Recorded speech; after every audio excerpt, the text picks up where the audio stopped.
اللهم صل على محمد وعلى آل محمد كما صليت على إبراهيم وعلى آل إبراهيم إنك حميد مجيد. اللهم بارك على محمد وعلى آل محمد كما باركت على إبراهيم وعلى آل إبراهيم إنك حميد مجيد. قرآن مجید کا 7واں سپارہ ہے اور سورۃ المائدہ کے مضامین جاری ہیں. قرآن مجید کے اس پارے کی جو پہلی آیہ کریمہ ہے اس کا پس منظر اور شان نزول حضرت سیدنا عبداللہ ابن عباس رضی اللہ تعالیٰ عنہ فرماتے ہیں کہ حبشہ کا جو بادشاہ تھا نا نجاشی، اس نے جب اپنے دربار میں مسلمانوں کو بلایا اور بلا کر کے اس نے کہا کہ مجھے وہ کلام وہ کتاب سناؤ جو تمہارے رسول علیہ السلام پر نازل ہوئی ہے. تو حضرت جناب جعفر طیار رضی اللہ تعالیٰ عنہ نے کچھ آیات پڑھ کے اسے سنائیں. تو قرآن مجید نے اس واقعے کا بیان پہلی آیت میں فرمایا ہے. فرمایا وَإِذَا سَمِعُوا مَا أُنزِلَ إِلَى الرَّسُولِ، جب وہ سنتے رہے وہ جو ہم نے اتارا تھا اپنے رسول کی طرف، تَرَىٰ أَعْيُنَهُمْ تَفِيضُ مِنَ الدَّمْ، تو فرمایا تو دیکھے گا کہ ان کی آنکھوں سے آنسو چھلک پڑے. جب انہوں نے وہ سنا جو ہم نے اپنے رسول علیہ السلام پر نازل کیا تھا تو آپ دیکھتے ہیں کہ ان کی آنکھوں سے آنسو چھلک پڑے. کیوں چھلک پڑے؟ مما عرف من الحق، اس لیے کہ انہوں نے حق کو پہچان لیا تھا. انہوں نے حق کو پہچان لیا. سارے دربار پہ سناٹا چھا گیا. نجاشی بھی رونے لگا، وہاں جو راہب بیٹھے تھے وہ بھی رو پڑے، اور اس مذہب کے جتنے پیروکار تھے ان سب کی آنکھوں میں آنسو آ گئے. اور انہوں نے کہا کیا؟ یقولون، وہ کہنے لگے ربنا آمنا، اے رب ہم ایمان لے آئے، فاکتبنا مع الشاہدین، تو ہمیں لکھ دے اسلام کی گواہی دینے والوں میں. تو سب سے پہلی آیہ کریمہ ہی جو ہے وہ اس بات کی طرف دلالت کرتی ہے کہ جب حق جان کر کوئی آدمی اللہ کی کتاب کی قرآن مجید کی تلاوت کرے گا، حق جان لے گا، اس تک پہنچ جائے گا، اور جب جان لے گا نا حق تو دل روشن ہو جائے گا. تو پھر اللہ تعالیٰ اسے دل کی نرمی عطا کرے گا، اس کی آنکھوں میں آنسو آ جائیں گے.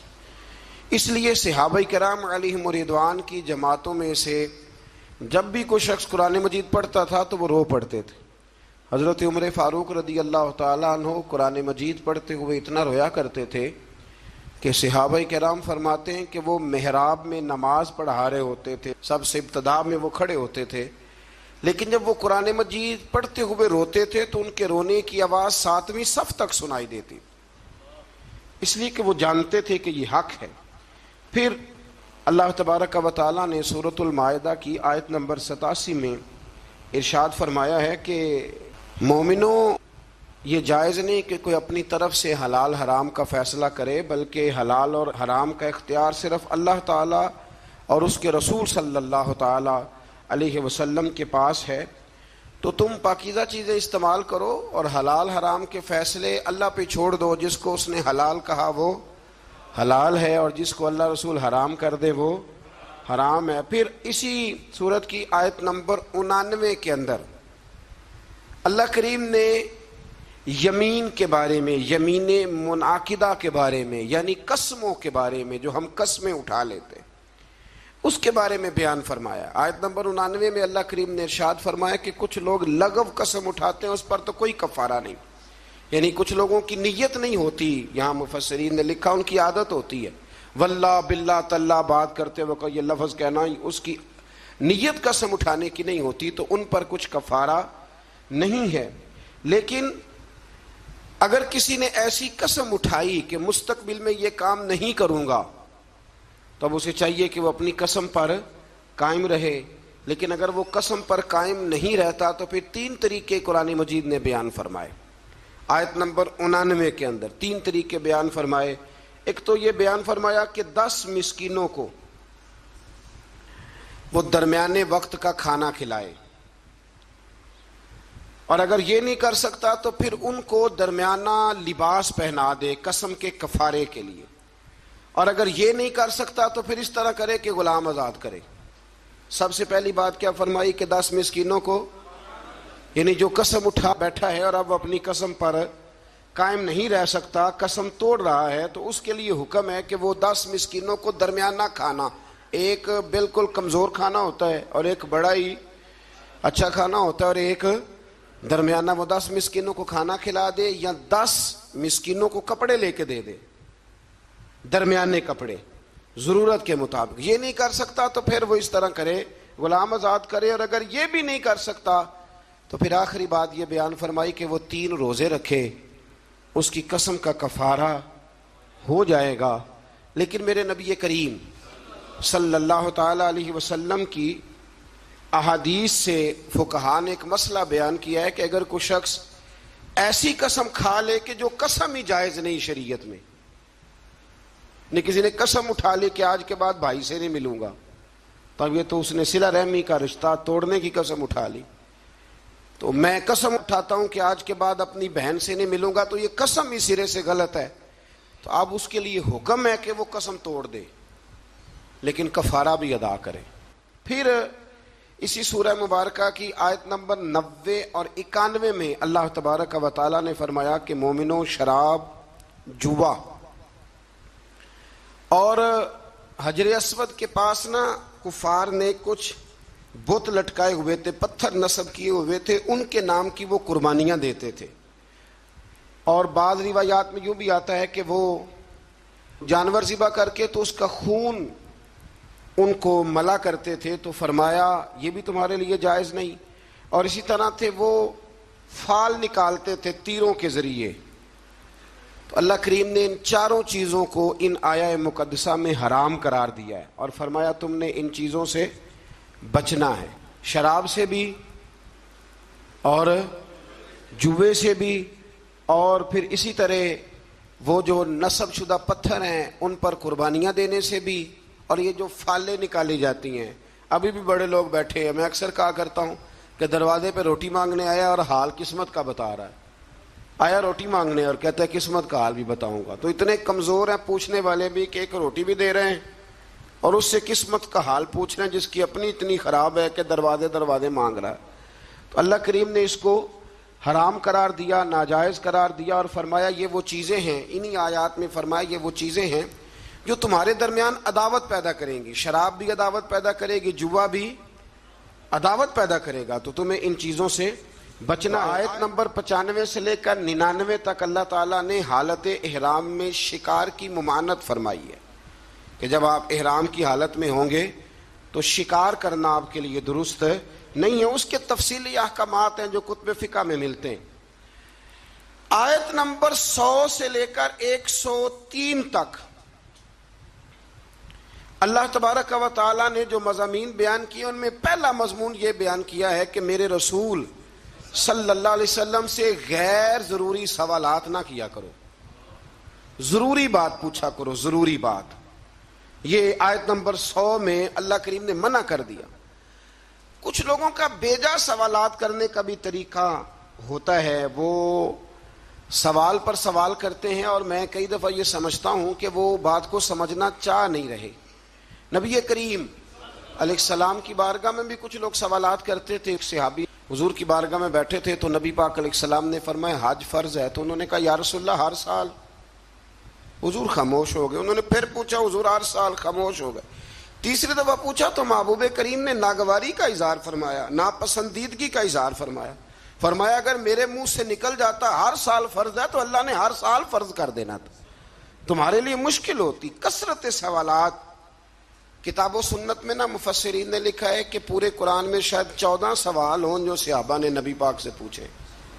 حضرت علی المرتضیٰ رضی اللہ تعالیٰ عنہ کہتے ہیں کہ اگر میں نے نبی پاک سے کوئی سوال پوچھنا ہوتا تھا تو میں مہینوں انتظار کرتا تھا، اور میرا خیال ہوتا تھا کہ کوئی اور ہی آئے، وہ آ کے پوچھ لے تو ساتھ میرا بھی مسئلہ حل ہو جائے. سوال کی بھی تکلیف دینا وہ پسند نہیں کرتے تھے. پھر انہی آیہ کریمہ کے اندر اللہ تبارک و تعالی نے زمانہ جاہلیت میں مشرکوں نے جو بعض حلال جانوروں کو بتوں کے نام پر وقف کر دیا تھا، ان کا دودھ بھی نہیں پیتے تھے، گوشت بھی نہیں کھاتے تھے، ان کی مذمت بیان فرمائی ہے. فرمایا یہ حلال اور حرام کرنے کا اختیار اللہ رسول کے پاس ہے، کسی اور کے پاس نہیں ہے. آج بھی لوگ بڑی چیزوں کا اختیار اپنے پاس رکھنا چاہتے ہیں. فلاں چیز بھی حرام ہو گئی، ولی کا نام آ گیا تو حرام ہو گئی، 11ویں کا نام آ گیا تو بھئی حلال وہ ہے جسے اللہ رسول حلال کہیں، حرام وہ ہے جسے اللہ رسول حرام کہیں. تو لوگ جبر کرتے ہیں دین میں، حالانکہ دین کے اندر کوئی جبر نہیں ہے. آیت نمبر 104 کے اندر اللہ تبارک و تعالیٰ نے بتایا ہے کہ جب اہل کتاب سے اور دین سے انحراف کرنے والوں کو دعوت دی جاتی نا کہ اللہ کی نازل کردہ دین پر اور رسول صلی اللہ تعالیٰ علیہ وسلم کی طرف توجہ کرو اور نبی پاک کی اتباع کرو، تو وہ کہا کرتے تھے کہ ہم جس روش پر ہیں نا، ہم اس روش کو اس لیے نہیں چھوڑ سکتے کہ ہمارے باپ دادا بھی اسی طریقے پہ تھے. یہ سورۃ المائدہ کی آیت نمبر 104 ہے. جب ان سے کہا جاتا ہے نا کہ آؤ اسلام قبول کر لو، قرآن کو مانو، نبی پاک کی پیروی کرو، تو وہ کہنے لگے ہم اس لیے نہیں کریں گے کہ ہمارے باپ دادا بھی اسی دین پر تھے، تو ہم بھی اسی دین پر رہیں گے. جب انہوں نے دین تبدیل نہیں کیا تو ہم کیسے کریں گے؟ تو اللہ تعالیٰ نے اسے کفار کی ہٹ درمی کہا یہ ان کے رویے کی سختی ہے. اگر تو باپ دادا ٹھیک ہوں تو طریقوں پر چلنا چاہیے، اور اگر باپ دادوں کے طریقے قرآن و سنت کے مطابق نہ ہوں تو پھر ان کے طریقوں پر چلنا نہیں چاہیے. اپنے آباء و اجداد کی رسمیں نہیں نبھانی، ہم نے اللہ اور اس کے رسول کے حکم کی طرف توجہ کرنی. تو ان آیات کے اندر اللہ تبارک و تعالیٰ نے اس بات پر بھی نبی پاک علیہ السلام کو اور صحابہ کو تسلی دی کہ اگر یہ ملحدین، مشرکین اور یہودی کلمہ نہیں پڑھتے تو آپ کا نقصان کوئی بھی نہیں کریں گے. آپ کے ذمہ تو تبلیغ کرنا ہے نا، تو آپ تبلیغ کر دیں.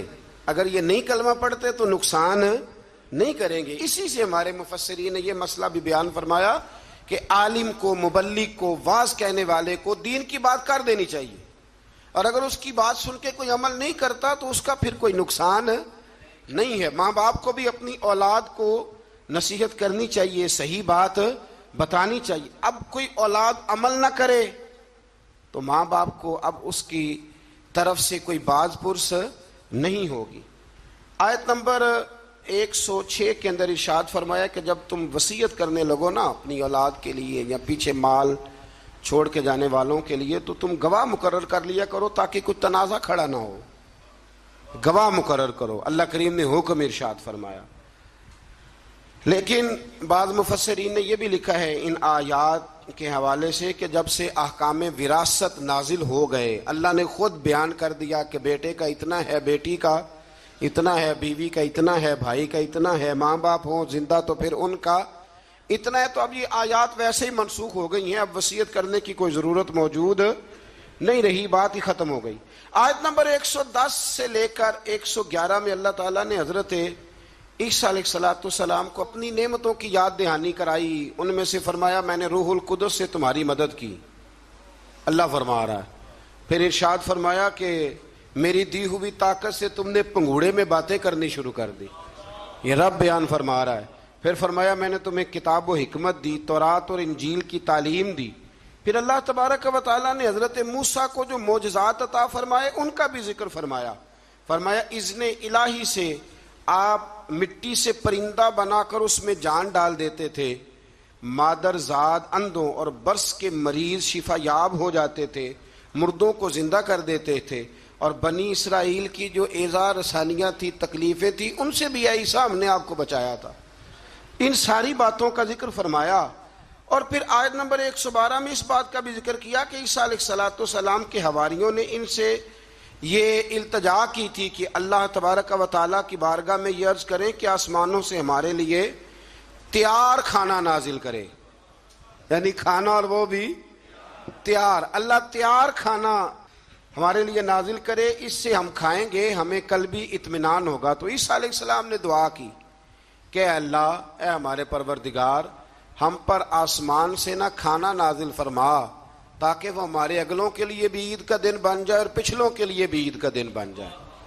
کھانا نازل ہو جس دن، اس دن عید منا لینی چاہیے، تو جس دن نبی پاک دنیا میں تشریف لائیں، یعنی کھانا آ جائے تو عید بن سکتی ہے، سورۃ المائدہ پڑھ رہا ہوں، روٹی آئے تو عید بن سکتی ہے، اور اگر اللہ کے رسول تشریف لائیں تو ہمارے بزرگ تو کہتے ہیں نثار تیری چہل پہل پر ہزاروں عید ربیع الاول، سوائے ابلیس کے جہاں میں سبھی تو خوشیاں منا رہے ہیں۔ اس کے بعد اللہ تعالیٰ نے اگلی آیات میں نا بنی اسرائیل پر، نصارہ پر، عیسائیوں پر حجت قائم کی ہے، دلیل، اور کمال کی بات ہے، یہ وہ آیات ہیں کہ جن میں بندے کی روح نعرہ لگانے کو پہنچتی ہے، اور ایسی دلیلیں ہیں کہ جن سے انسان صحیح معنوں میں جوش اختیار کرتا ہے۔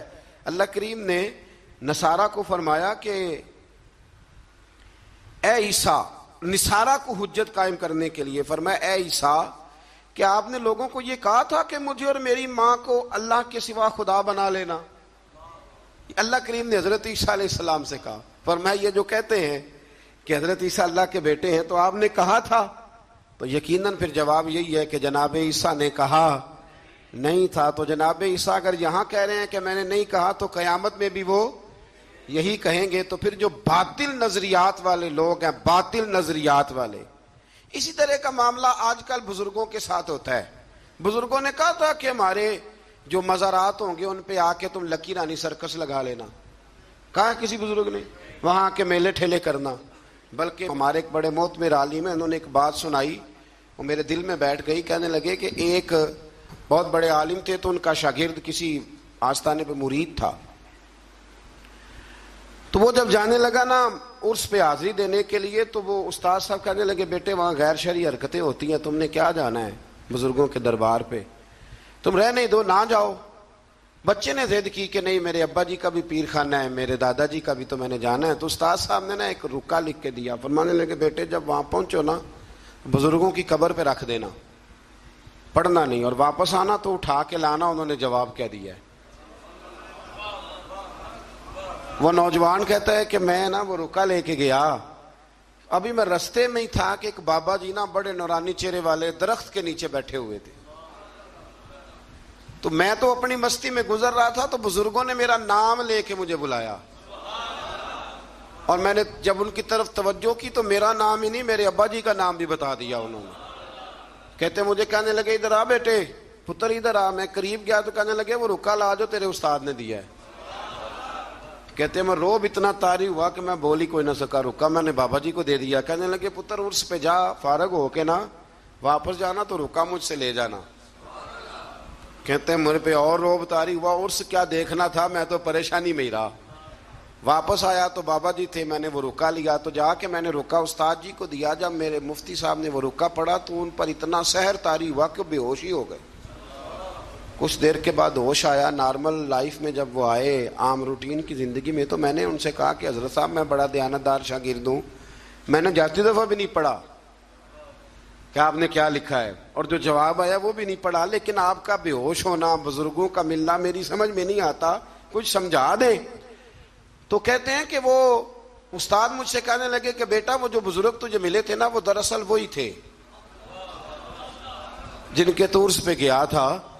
تو وہ رکا انہوں نے اس لیے لے لیا، میں نے رکے پہ لکھا تھا کہ بابا جی اگر آپ اتنے ہی طاقت والے ہیں تو یہ غیر شرعی حرکتیں ہوتی ہیں تو آپ روکتے کیوں نہیں، میں نے رکے پہ لکھا تھا۔ تو کہتے ہیں بابا جی نے جواب دیا ہے کہ غیر شرعی حرکتیں ہوتی ہیں تو ہم تو نکل کے سائڈ پہ بیٹھ جاتے ہیں، اسی لیے تو لوگ کہتے ہیں دربار پہ گئے تھے تو جو دعا مانگی ہے وہ قبول نہیں ہوئے، بابا تو وہاں تھا ہی نہیں، وہ تو سائڈ پہ ہو گیا، وہ تو تھے ہی نہیں، وہ تو نکل آئے کہ تم ہمیں تنگ کرتے ہو لہذا ہم جا رہے ہیں۔ فرمایا بزرگ تو مزار چھوڑ کے چلے جاتے ہیں اس لیے کہ وہ اللہ کے رسول کی شریعت کے پورے اور کہتے ہیں آپ بے ہوش کیوں ہوئے؟ تو کہنے لگے بے ہوشی جب انسان الف اللہ سے جڑتا ہے زندگی بدل جاتی ہے۔ آپ دیکھ رہے ہیں الف اللہ اور انسان، پیر اجمل رضا قدری کے بیانات کے ساتھ۔ اس لیے ہوا تھا کہ بابا جی کہنے لگے مولانا ہم پہ اعتراض نہ کرو، جب تک ہم زمین کے اوپر تھے منع کرنے کی ڈیوٹی ہماری تھی، اب ہماری ڈیوٹی نہیں، اب تمہاری ڈیوٹی ہے، تم اپنا کام پورا کرو، تم ڈیوٹی ادا کرو۔ بیٹھ کے وہاں طنز کر رہے ہو کہ یہ کیوں ہو رہا ہے تو وہ کیوں ہو رہا ہے، تو حضرت عیسیٰ علیہ السلام نے کسی کو کہا نہیں کہ تم میری عبادت کرو یا معاذ اللہ میری ماں کو رب مانو، تو قیامت کے دن بھی وہ یہی کہیں گے کہ یا اللہ میں نے انہیں کہا نہیں تھا۔ تو جب لوگ اپنی طرف سے چیزیں بنانے لگتے ہیں پھر خرابی پیدا ہوتی ہے۔ تو میرے عزیز دوستو، پھر اس سے آگے سورہ انعام شروع ہو جاتی ہے، یہ مکی صورت ہے۔ اس صورت کے بالکل آغاز میں اللہ تبارک و تعالی نے اپنی قدرت کا بیان فرمایا ہے کہ اس نے آسمان، زمین، ظلمت اور نور کو پیدا کیا، اس نے انسان کو مٹی سے پیدا کیا، پھر اس کے لیے ایک مدت حیات اور قیامت کا وقت مقرر فرمایا، لیکن کافر پھر بھی اپنے رب کے ساتھ شریک ٹھہراتے ہیں اور اس کی قدرت کے بارے میں شک میں مبتلا ہوتے ہیں، حالانکہ وہ ظاہر اور باطن اور انسان کے ہر عمل کو جاننے والا ہے۔ منکروں کا ایک شعار ہے، یہ طریقہ ہے کہ اللہ کی قدرت کی نشانیاں آنے کے باوجود بھی اس پہ غور نہیں کرتے، توجہ نہیں کرتے۔ اللہ تعالیٰ فرماتا ہے تم سے پہلے بھی کئی قوموں کو ہم نے زمین میں اقتدار دیا تھا، ان پر موسلا دار بارشیں برسائی تھی، ان کے لیے باغات کے نیچے نہریں جاری کی تھی، لیکن جب انہوں نے گناہ بہت زیادہ کیے تو پھر ان گناہوں کی سزا کے طور پر ہم نے انہیں ہلاک کر دیا۔ ساری نعمتوں سے نوازا، لیکن جب وہ باز نہ آئے تو پھر ان کی سزا بنتی تھی۔ اللہ تبارک و تعالیٰ نے ایک عجیب انداز میں ایک بات کو حرف آخر کے طور پر کافر اور مشرک کے بارے میں اللہ کریم نے نا ایک واضح دلیل، بین دلیل، آیت نمبر 7 میں، سورہ انعام 7واں پارہ، آیت نمبر 7 میں فرمایا کہ کافروں کا حال تو یہ ہے کہ اگر لکھی ہوئی کتاب ان کے پاس اتاری جائے، لکھی ہوئی پوری اوپر سے اترے اور یہ اپنے ہاتھوں سے چھو کے دیکھ بھی لیں تو پھر بھی ایمان نہیں لائیں گے۔ جنہوں نے نہیں ماننا انہوں نے، آج ہم بھی لوگوں کو دیکھتے ہیں جتنی مرضی دلیلیں دے لو، جس نے نہیں ماننا اس کا پروگرام ہی نہیں ماننے کا۔ فرمایا پھر بھی یہ اس کو تسلیم نہ کریں گے بلکہ اسے جادو قرار دیں گے۔ اسی طرح اگر ان کے پاس فرشتہ اتر کے آ جائے اور یہ اسے اصل شکل میں دیکھ نہ پائیں، اور اگر بشری لباس میں آئے تو پھر کہیں گے کہ یہ تو ہماری طرح کا بشر ہے، اصل حالت میں دیکھ نہیں سکتے، اور انسانی حالت میں آئے گا تو کہیں گے بالکل ہماری طرح کا ہے۔ تو رسول اللہ صلی اللہ علیہ وسلم کو تسلی دیتے ہوئے اللہ تعالیٰ نے فرمایا کہ ہر دور کے کفار کا اپنے نبیوں کے ساتھ یہی طریقہ رہا کہ وہ انبیاء کا معاذ اللہ مذاق اڑایا کرتے تھے، یہ طریقہ رہا۔ آپ زمین پہ چل پھر کے دیکھ لیں گزشتہ امتوں کے تباہ شدہ آثار اور ان کے انجام آپ کو بتائیں گے کہ انہوں نے اگر نبیوں کا مذاق اڑایا تو پھر اللہ نے انہیں سزا کیا دی۔ زندگی میں انسان گفتگو کرتے ہوئے بہت سارے لوگوں کی طرف دیکھ کے ہنستا ہے، ان کا مذاق اڑاتا ہے۔ ایک میری بات پلے سے باندھ لینا، کتابوں کا، فرشتوں کا، جنت دوزخ کا کبھی بھی مذاق نہ اڑائیں۔ اب میں کچھ لطیفے ایسے سننے لگا ہوں جن میں لوگ فرشتوں کا مذاق اڑاتے ہیں، ڈرنا چاہیے اللہ تعالیٰ سے۔ لوگ جنت کا مذاق اڑاتے ہیں، لوگ دوزخ کے بارے میں معاذ اللہ فضول باتیں کرتے ہیں۔ آپ مطلب یہ کن کی روش ہے، یہ کن کا طریقہ ہے؟ اور ایک بات میری پلے سے باندھ لینا، ٹھیک ہے کمزور لوگ ہوتے ہیں، علماء بھی، مشائخ بھی، ان میں غلطیاں ہوتی ہیں، لیکن کبھی بھی کسی دین کے عالم کا مذاق نہ اڑانا، کبھی بھی کسی صوفی کا، کسی درویش کا مذاق نہ اڑانا، کبھی بھی کسی دین کے طالب علم کا مذاق نہ اڑانا۔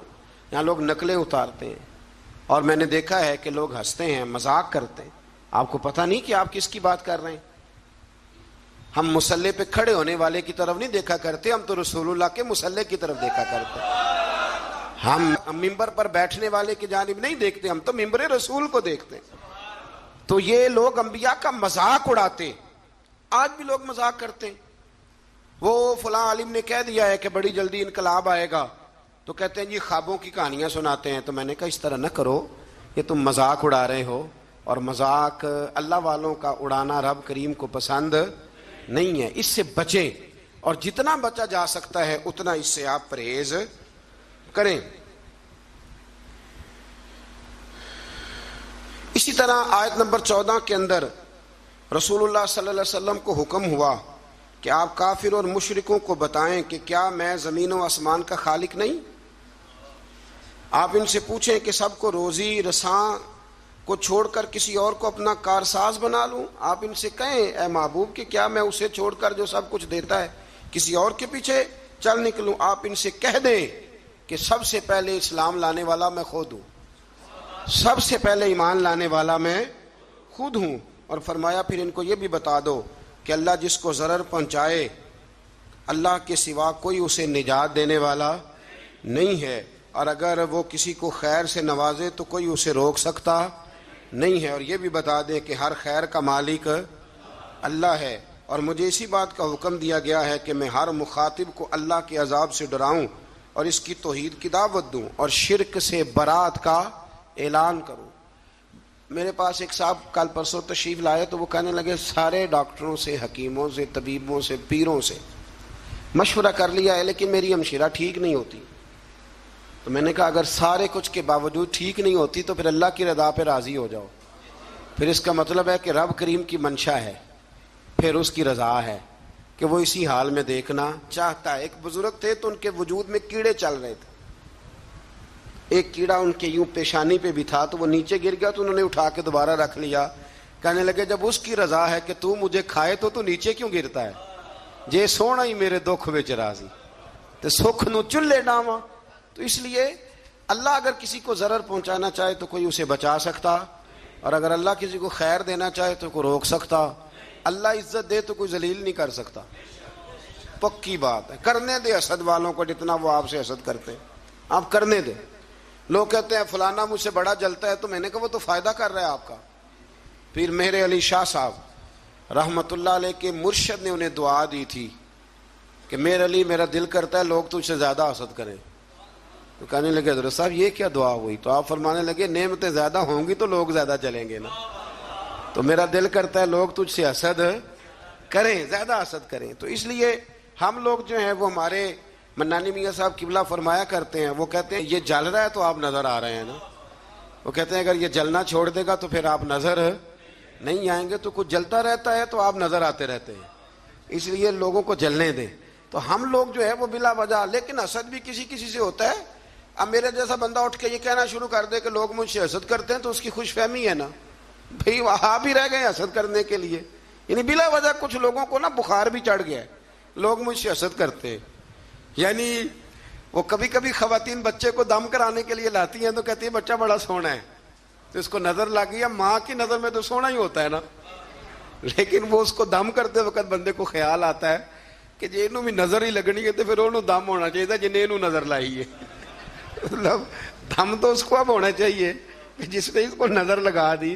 لیکن اماں کی نظر میں تو بیٹا چاند ہی ہوتا ہے نا جی، ماں کی نظر میں تو وہ ایک بیٹا چاند ہوتا ہے اور ایک اس کا ماموں چاند ہوتا ہے۔ چاچو کبھی چاند ہو سکتا، ماموں چاند ہوتا ہے، اور ایک وہ بیٹا خود چاند ہوتا ہے۔ چاچو جی چاند ہو سکتے، یہ میں اعتراض نہیں کر رہا، اس لیے کہ ہماری بہنیں بھی یہی کرتی ہیں اور ہماری بچیاں بھی یہی کام کرتی ہیں، ہوتا ہی ایسے۔ تو اس لیے اللہ تبارک و تعالیٰ نے اس بات کو بیان فرمایا کہ اللہ کسی کو خیر دینا چاہے تو کوئی روک نہیں سکتا، اور اللہ اگر کسی کو کسی جگہ مبتلا کرنا چاہے تو کوئی بچا سکتا نہیں۔ آیت نمبر 20 میں سورہ انعام 7واں پارہ آیت نمبر 20 میں اللہ کریم نے اس بات کو بیان فرمایا ہے کہ یہودیوں کی یہ غلط بیانی ہے، یہ جھوٹ ہے ان کا کہ ہم رسول اکرم صلی اللہ علیہ وسلم کو نہیں جانتے، یہ ان کا جھوٹ ہے۔ بلکہ فرمایا محبوب وہ تو آپ کو اس طرح پہچانتے ہیں جس طرح انسان اپنے بیٹوں کو پہچانتا ہے، یعنی تورات میں انہوں نے اتنی نشانیاں آپ کی پڑھ لی ہیں کہ جس طرح انسان بیٹوں کو پہچانتا ہے نا، یہ ہوتے ہیں نا جڑواں بچے، تو پڑوسی دھوکہ کھا لیتے ہیں لیکن ماں باپ دھوکہ نہیں کھاتے، انہیں پتہ ہوتا ہے کہ بڑا کون سا ہے چھوٹا کون سا ہے، ریاض کون سا ہے فیاض کون سا ہے، انہیں پتہ ہوتا ہے، ماں باپ ہوتے ہیں نا۔ تو اسی طرح اللہ نے مثال بیان کی کہ یہ یہودی اور ان کے علماء اور اہل کتاب جھوٹ بولتے ہیں کہ ہم نبی پاک کو نہیں جانتے۔ میں نے تو تورات انجیل میں اتنی کھول کے نشانیاں بیان کی ہیں کہ کہ جس طرح یہ اپنے بیٹوں کو جانتے ہیں اسی طرح تجھے پہچانتے ہیں. تیری نعتیں صرف قرآن میں نہیں، تورات میں بھی ہیں، انجیل میں بھی ہیں اور زبور میں بھی ہیں. ہر جگہ محبوب کی نعتیں. آیت نمبر 22 میں اللہ کریم نے فرمایا کہ قیامت کے دن ہم مشرکوں کو جمع کریں گے اور پوچھیں گے کہ تمہارے وہ باطل معبود اب کہاں ہیں. تو پھر وہ اپنے ماضی کو جھٹلائیں گے، پھر وہ اس کو غلط قرار دیں گے. آیت نمبر 25 میں اللہ تعالیٰ فرماتا ہے منکرین آپ کی بات کو توجہ سے سنتے ہیں لیکن ان کی بدعمالیوں کے سبب ان کے دلوں پر پردے پڑے ہوئے ہیں اور ان کے کانوں میں بندش ہے. اس کا مطلب یہ ہے کہ وہ سنتے تو ہیں لیکن یہ سننا ان کے لیے نفع بخش نہیں ہوتا. وہ ہٹ دھرمی سے حق کو رد کر جاتے ہیں. آخرت میں وہ تمنا کریں گے کہ کاش ہمیں دنیا میں واپس بھیج دیا جائے، اب ہم ایمان لانے والوں میں سے ہو جائیں گے. لیکن اس دنیا میں رہتے ہوئے وہ حیات بعد الممات کے منکر رہے. یہاں رہ کے کہتے تھے کہ اٹھنا نہیں، اور وہاں جا کے کہتے ہیں ایک دفعہ بھیج، ایک دفعہ دوبارہ بھیج. وہ ایک دانشور نے کالم لکھا تھا، اس نے کہا تھا کہ ایک بابا جی 2-3 نوجوانوں کے بیچ کھڑے تھے تو ایک نوجوان کو دفن کیا جا رہا تھا. تو بابا جی ان جوانوں سے پوچھنے لگے کہ بیٹا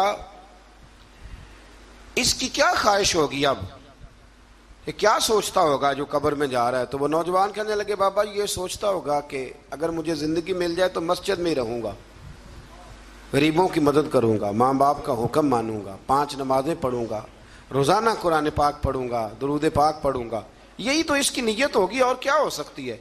تو بزرگ کہنے لگے بیٹے اسے تو اب موقع نہیں مل سکتا پر تمہیں تو ملا ہوا ہے نا.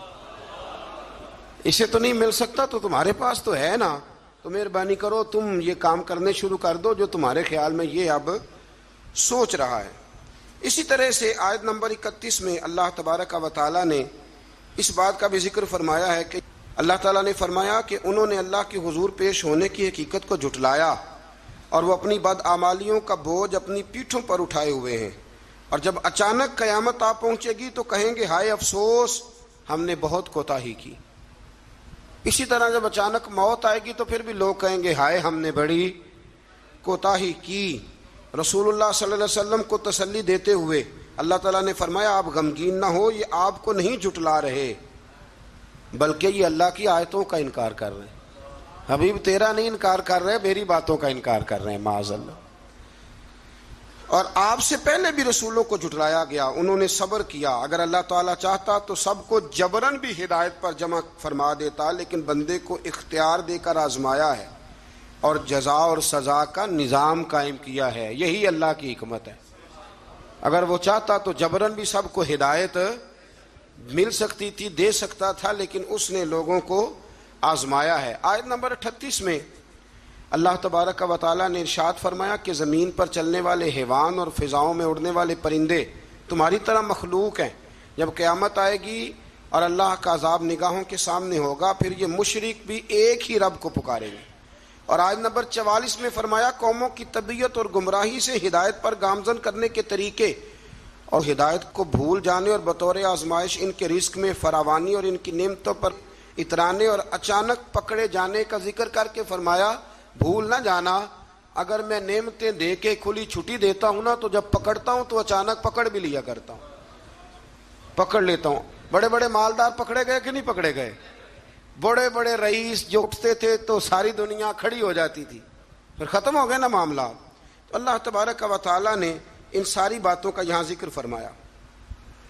آیت نمبر 46 اور 50 اور پھر 50 سے آگے ہوا یہ کہ نبی کریم علیہ السلام کی بارگاہ میں نا قریش مکہ آئے اور کہنے لگے کہ یا رسول اللہ صلی اللہ علیہ وسلم دل بڑا کرتا ہے کہ ہم بھی آپ کے پاس بیٹھیں اور آپ سے دین کی باتیں سنیں، لیکن جو آپ کے پاس غریب لوگ بیٹھے ہوتے ہیں نا، بلال حبشی، عمار بن یاسر، خبیب، یہ ماڑے ماڑے لوگ، ان کا معیار نہیں ہمارے معیار کے ساتھ. تو آپ اس طرح کریں ہمیں کوئی تھوڑا الگ سے وقت دیں. یہ آپ کو آیت نمبر 52 میں تفصیل ملے گی. سورہ انعام آپ پڑھیں گے نا تو یہ تفصیل ملے گی. آپ نا ہمیں تھوڑا سا الگ سے وقت دیں، وقت دیں. آپ یہ ہوتا ہے، میں نے دیکھا ہے، اللہ معاف کرے، اب تو خانقاہوں آستانوں پہ بھی ہوتا ہے کہ امیروں کے لیے افطاریاں الگ ہوتی ہیں اور غریبوں کے لیے الگ ہوتی ہیں. کہ تھوڑا سا وقت دیں الگ سے، ہم بھی دین کی بات سنیں. یہ ماڑے ماڑے لوگ بیٹھے ہوتے ہیں تمہارا معیار نہیں. نبی کریم علیہ الصلوۃ والسلام نا بڑی خواہش رکھتے تھے کہ غریب بھی کلمہ پڑھ جائیں اور امیر بھی کلمہ پڑھ جائیں. تو نبی کریم کے دل میں خیال آیا کہ وقت دینا چاہیے, تھوڑا سا وقت ان کے لیے الگ کر لیتے ہیں. جب حضور کے دل میں خیال آیا تو اللہ تعالیٰ نے قرآن نازل کر دیا. ارشاد فرمایا وَلَا تَطْرُدِ الَّذِينَ يَدْعُونَ رَبَّهُمْ بِالْغَدَاةِ وَالْعَشِيِّ يُرِيدُونَ وَجْهَهُ. فرمایا محبوب انہیں اپنے پاس سے دور نہ ہٹانا جو صبح بھی اپنے رب کو پکارتے ہیں اور شام بھی اپنے رب کو پکارتے ہیں. اور فرمایا پکارتے کس لیے ہیں؟ یریدون وجہا.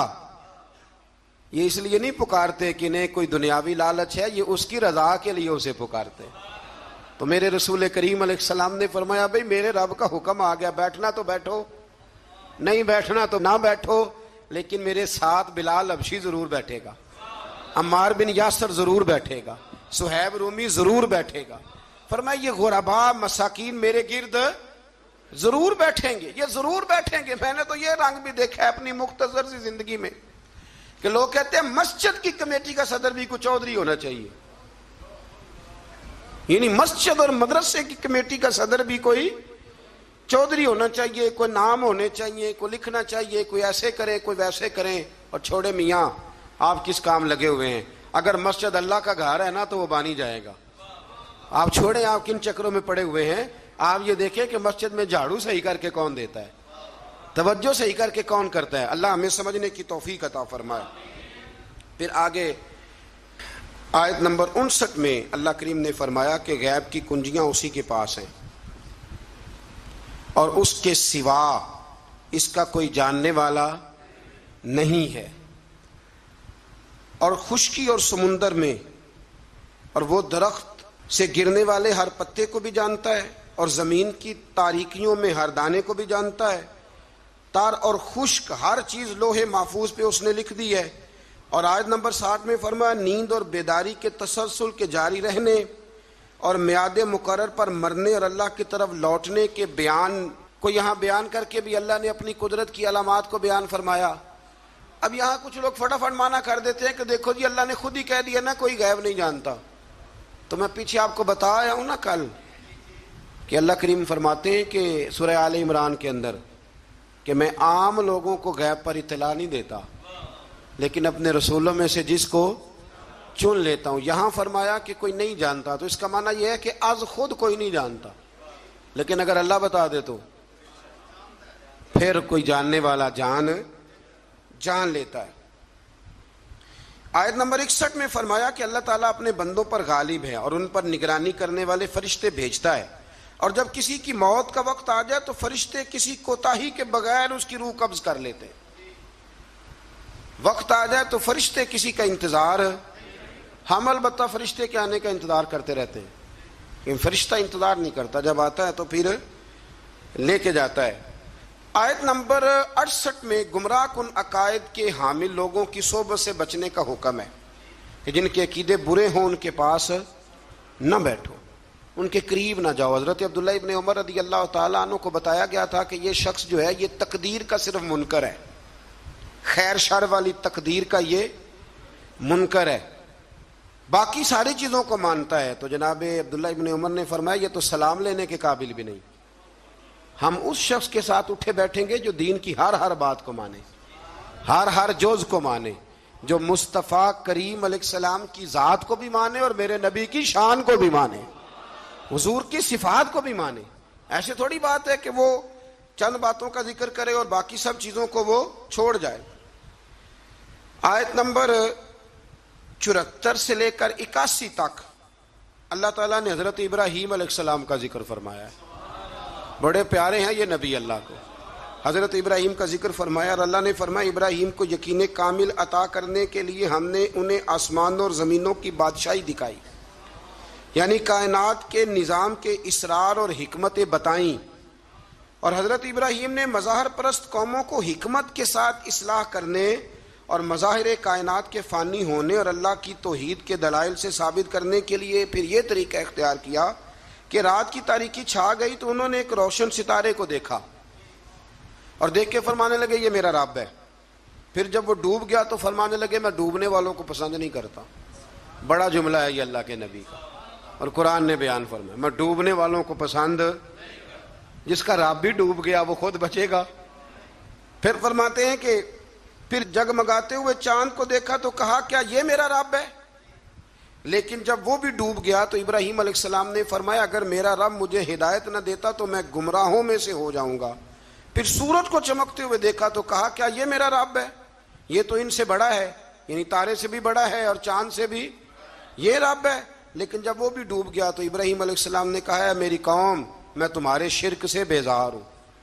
ڈوبنے والوں کو معبود بناتے ہو، آؤ میں تمہیں اس رب کا گویا پتہ دوں جسے نہ اونگ آتی ہے نہ نیند آتی ہے، جو حی بھی ہے اور قیوم بھی ہے، آؤ تمہیں ادھر لے چلوں.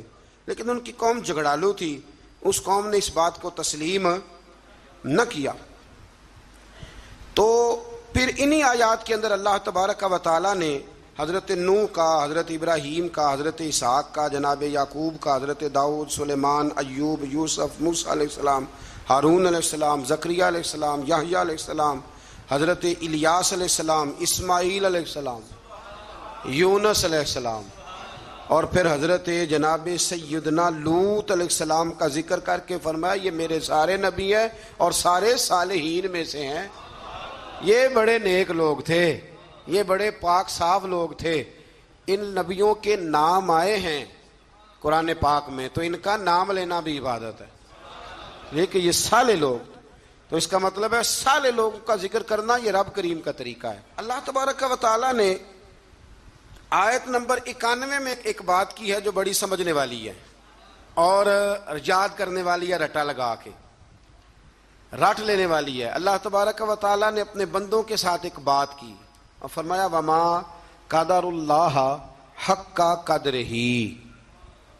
فرمایا لوگوں نے اللہ کی قدر نہیں کی جیسے کرنی چاہیے تھی.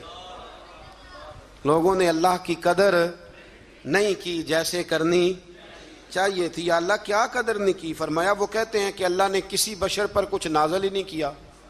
یہ یہودی کہتے ہیں اللہ نے کچھ نازل ہی نہیں کیا، کچھ بھی نہیں آیا.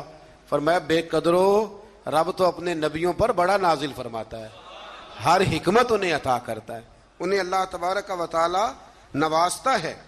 اے رسول آپ کہیے جس کتاب کو موسیٰ لے کے آئے جو لوگوں کے لیے نور اور ہدایت ہے اسے کس نے نازل کیا؟ اللہ تعالیٰ فرماتا ہے اے مخاطب، اے میرے سننے والے، کاش تو وہ منظر دیکھے جب یہ ظالم موت کی سختیوں میں مبتلا ہوں گے. وہ منظر لوگ دیکھیں جب ان کو موت آئے گی جو اللہ کی قدر نہیں کرتے، اور فرشتے ان کی طرف ہاتھ پھیلائے ہوں گے اور کہیں گے نکالو اپنی جانوں کو، آج تمہیں ذلت کے عذاب کی سزا دی جائے گی. آیت نمبر 94 میں فرمایا تمہارے جھوٹے خدا جن کو تم اللہ کے ساتھ شریک بناتے ہو آج تمہاری سفارش کے لیے موجود نہیں ہیں، اور تم ہمارے پاس اکیلے ہی آئے ہو جیسا کہ ہم نے تمہیں پہلی مرتبہ پیدا کیا تھا، اور تم سب کچھ دنیا میں چھوڑ کے آئے ہو اور سارے رشتے ٹوٹ گئے اور توقعات ختم ہو گئی.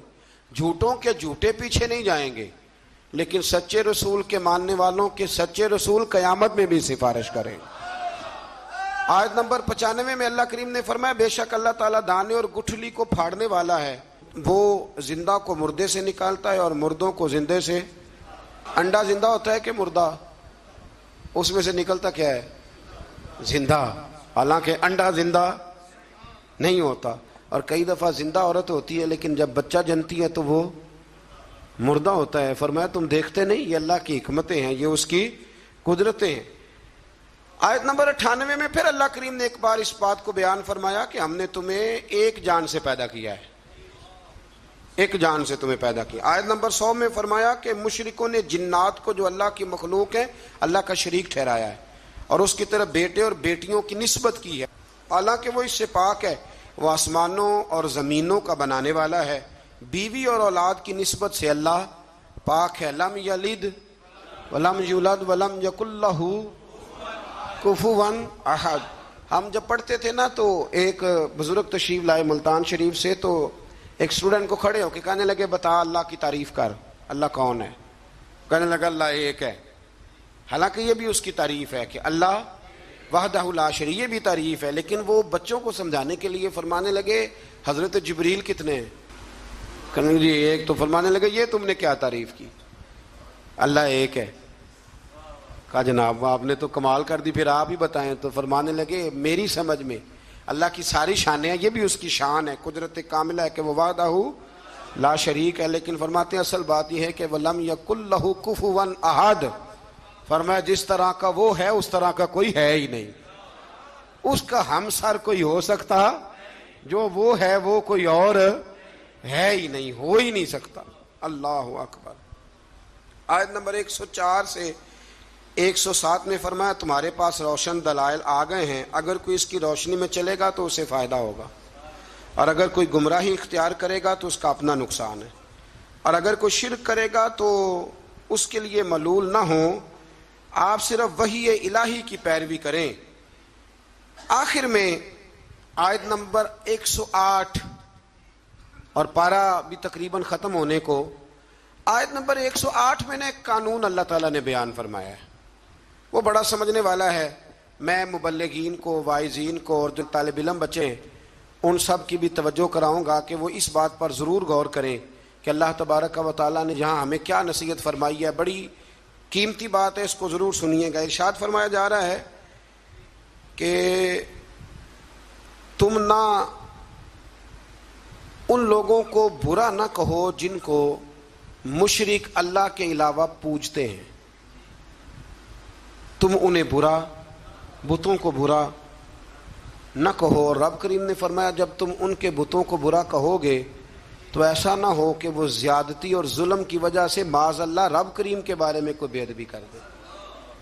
ان کے جھوٹے خداؤں کو تم برا کہو گے تو ہو سکتا ہے وہ تمہارے سچے کو برا کہے۔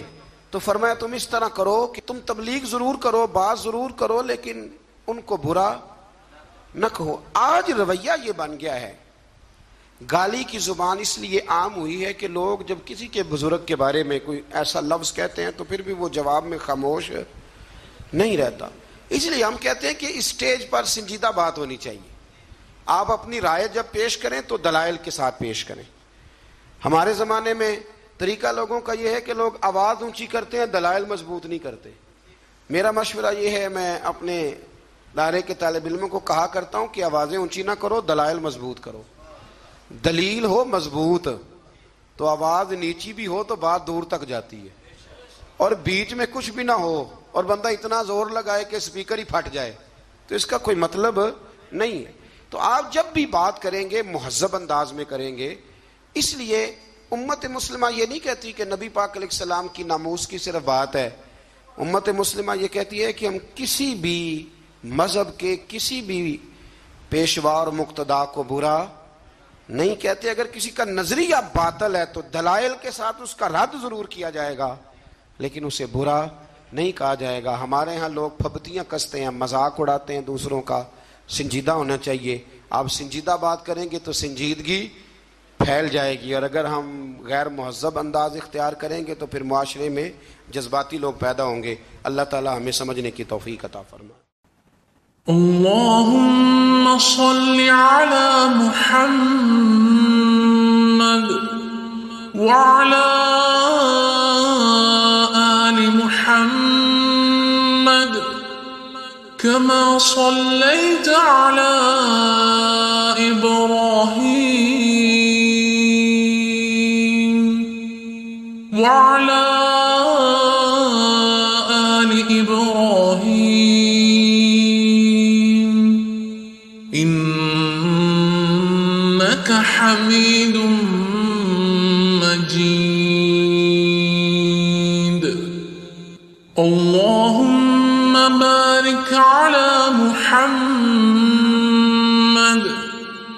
وعلى آل محمد كما باركت على إبراهيم وعلى آل إبراهيم إنك حميد